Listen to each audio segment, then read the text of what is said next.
C'est la fin de la récréation pour les transporteurs véreux de la ligne Obala-Yaoundé. Félix Kanga, le sous-préfet d'Obala, rappelle à tous les acteurs du secteur des transports que le tarif du transport public ne saurait augmenter sans l'autorisation de l'autorité administrative. Le tarif Obala-Yaoundé reste donc à 500 francs en attendant de nouvelles mesures. Voici actuellement en train de me rendre à Yaoundé à une distance de moins de 30 km. Je suis en train de vouloir débourser 1000 francs. Vraiment, ça passe du simple au double. Le transport monte, il y a des 1000 francs, il y a parfois même on te dit 1500, on ne sait pas où on va, où peut-être que c'est le même Cameroun qu'on vivait avant qu'on vive, je ne sais pas. Moi, je pense que si de commun accord, on n'est pas venu à faire respecter, à donner le prix de 500 francs, c'est de commun accord, tous les partis prenants doivent s'asseoir s'il y a une quelconque augmentation.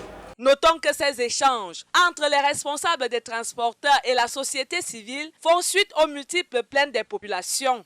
D'une manière générale, l'autorité administrative veut mettre fin au désordre urbain et à l'anarchie qui règne dans le secteur du transport. Tous les chauffeurs de véhicules doivent rentrer à la gare routière pour procéder au chargement des passagers. Et il a été question que le trajet au Bala, au Lembe, qui est de 27 km, le prix reste inchangé. Les résolutions de l'autorité administrative suscitent une lueur d'espoir au sein de la société civile. Il nous a donné beaucoup de lueurs d'espoir. Le consommateur dans l'arrondissement d'Obala a été un peu comme dans le noir, dans les ténèbres, parce qu'on pensait qu'il était abandonné. Les jeunes d'Obala sont rassurés. Ils ont enfin un interlocuteur qui s'est montré bienveillant. Il s'est comporté comme un papa vis-à-vis de la jeunesse. Au sujet des difficultés rencontrées par les transporteurs, une rencontre élargie se prépare dans l'optique de trouver un juste milieu entre les intérêts des populations et le bénéfice des transporteurs.